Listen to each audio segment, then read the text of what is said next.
சரிங்களா? அவன் என்ன பண்ணுறான்? அவன் ஒரு விஷயத்தை எதிர்பார்க்குறான். உன்னை கொடுத்துட்றா தான்ற ஆணவம். அதை நீ விட்டுட்டேன்னா நீ நானும் வேறு வேறு பொருள் இல்லை. அதை என்னைக்கு விடுறியோ அன்றைக்கி நான் உன்னை தூக்கி போம்பான்றான்.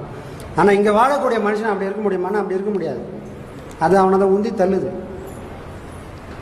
எதை செஞ்சாலும் என்னால் முடியும், என்னால் மட்டும்தான் முடியும், என்னை விட பெரிய ஆள் யாரும் இல்லை. இதெல்லாம் எதை குறிக்குதுன்னா அந்த நான்ன்ற அந்த அகங்காரத்தை குறிக்குது.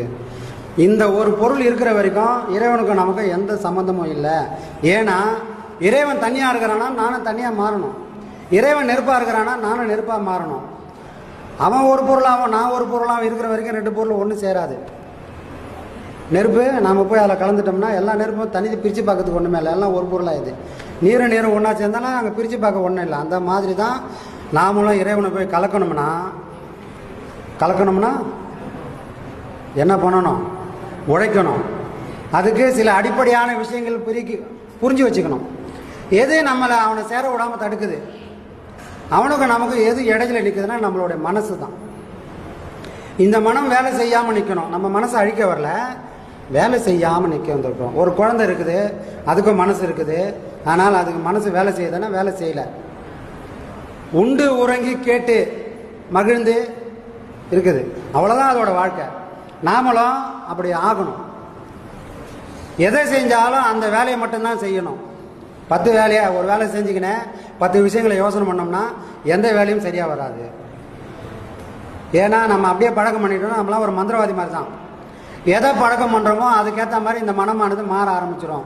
அப்போ ஒரு வேலை செய்கிறோம், மனசு வேலை ஒன்று செஞ்சுட்டு இருக்கோம், மனசு ஒன்று சிந்திச்சுட்டு இருக்குது. இப்படியே நம்ம பழகிட்டோம்னா பாடம் பண்ணும்போது என்ன பண்ணோம்? வேலையை செய்யக்கூடாது, யோசனை இருக்கக்கூடாது. ஆனால் அது என்ன பண்ண தெரியுமா?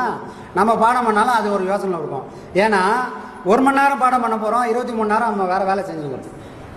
எது பெருசு? 23 மணி நேரம் நம்ம உருவேத்தனம் பாருங்க. அந்த சொல்படி தான் இந்த மனசு இங்கே நிற்கும். அப்போ அங்கே நமக்கு அதுக்கும் ஒரு போராட்டம் தான் நிற்கும், நம்ம சொல்கிற வேலையை செய்யாது. அப்போ சராசரி வாழ்க்கையிலேயே தவமாக பண்ணலாம் எல்லாத்தையும். எதை செஞ்சாலும் நான் அந்த ஒன்று விஷயத்தை மட்டும்தான் செய்யணும், இன்னொரு விஷயத்தை என் மனசு சிந்திக்கவே கூடாது. அப்படி இருந்தால் யோகத்தில் சிரமப்பட வேண்டிய வேலையே கிடையாது. யோகம் அருமையாக வரும். புரியுதுங்களா? இதெல்லாம் நம்ம நடைமுறையில் பின்பற்றோம்னாவே பாதி விஷயங்கள் நம்மளை இடைஞ்சிலே இல்லாமல் போயிடும். மனசு பேயாட்டம் ஆடு சாமி, மனசு அடங்கவே இல்லை சாமின்னு சொல்கிறதுக்கு வாய்ப்பே இல்லாமல் போயிடும். அப்போ இதெல்லாம் பாடம் பண்ண முடியும். நாம் இந்த நுணுக்கத்தை இருக்கணும். ஏன்னா எல்லாத்தையும் அங்கே சொல்லினுக்க முடியாது. நாளடைவில் நாம் நம்மளோட மனசோட பலவீனம் இது ரெண்டுத்தையும் புரிஞ்சுக்கணும். எதை கொடுக்கணும், எதை கொடுக்காமல் நிறுத்தணும், அந்த விஷயத்தை நம்ம பண்ணணும்.